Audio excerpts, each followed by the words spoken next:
Captain নয়দাপাড়া আলাপনি club football একাদশের তাজমুল আবার বল চলে গেল পার্শ্বরেখা অতিক্রম করে, ফলে থ্রোইন 4 নম্বর জার্সি পরিত খেলোয়াড় বিজয় থ্রোইন করার উদ্দেশ্যে বিজয় দূরপাল্লার শট বুলেট জীবনের উদ্দেশ্যে বাড়িয়েছিলেন, রাখতে পারেন নাই। ওখানে দারুণ পায়ের কারুকাজ দেখাচ্ছেন, চমৎকার কাউন্টার অ্যাটাক গতিবিধি পায়ে বাড়িয়েছিলেন সোহানের উদ্দেশ্যে, দারুণ জায়গায় 11 নম্বর জার্সি পরিত খেলোয়াড় তানজিম এবং বল চলে গেল পার্শ্বরেখা অতিক্রম করে, ফলে থ্রোইন লাভ করেছে শক্তিশালী নয়দাপাড়া আলাপনি ক্লাব ফুটবল একাদশ। খেলার শুরুতেই দুটি দল কিন্তু মরিয়া কাঙ্ক্ষিত গোল নামক যে সোনার হরিণ সেটি আদায় করে নেবার জন্য দুটি দল প্রস্তুত। থ্রোইন মডার বয়েজ ফুটবল একাদশ তেঁতুলবাড়িয়া অনুকূলে থ্রোইন করার উদ্দেশ্যে দূরপাল্লা থ্রো আসবে কিনা, দূরপাল্লা থ্রো ক্লিয়ার করার প্রচেষ্টা। নাম্বার 5 বসেছিল তাজমিনের হেড, আসলেই টুটুল ভাই এবং সেই সাথে আসাদুল ভাই রয়েছে।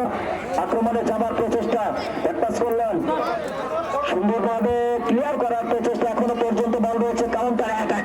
সোহানুর রহমান সোহান দেখে নিচ্ছেন, অল্প করে সোয়া লাগালেন, ওখানে রাইট হ্যান্ডে আক্রমণ সারাবার প্রচেষ্টা, দারুণ জায়গা বল বলে ক্যাপ্টেন। ও মাই গুডনেস, শেষ পর্যন্ত সেই শামীম যার কথা বলছিলাম অভিজ্ঞতায় পরিপূর্ণ, এই শামীম রেজা শামীম দলীয় ক্যাপ্টেন এবং সেই সাথে স্টপারের দায়িত্ব পালন করছেন আজকের মাঠে। আজ আমাদের মাঝে আরো উপস্থিত রয়েছেন আমার সাথে ছোট ভাই রিপন সাজ্জাদ হোসেন রিপন, আমি ধন্যবাদ জানাচ্ছি রিপনকে। ফুটবলার আবারও সেই তাজমুল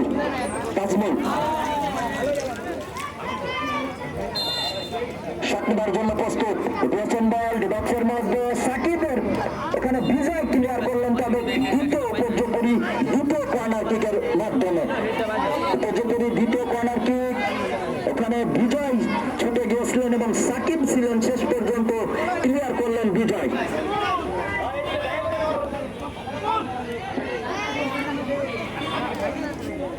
আজকে কানায় কানায় দর্শকে পরিপূর্ণ, সময় যত গড়াবে ক্রমান্বয়ে কিন্তু দর্শক সংখ্যা বেড়ে যাবে, সেটা বলার অপেক্ষা রাখে না। আমাদের মঞ্চে পাল্লার শট হেড আসতে পারে, আবারও বাম্পার উঁচু ফলে এবং অল্পের জন্য লক্ষ্য ভ্রষ্ট। সাইফুল ভাই, এই আচমকা শটগুলো যদি বারে ওয়ান টার্গেটে রাখতে পারে তাহলে কিন্তু গোলকিপারের জন্য অনেকটা বিপজ্জনক হয়ে যায়, সেটি করেছিলেন, কাঙ্ক্ষিত ফল আসে নাই, সুতরাং গোললেস অবস্থায় তারা এগিয়ে চলেছে। আবার শামীম রেজা উদ্দেশ্য রানী এবং তার পায়ে লেগে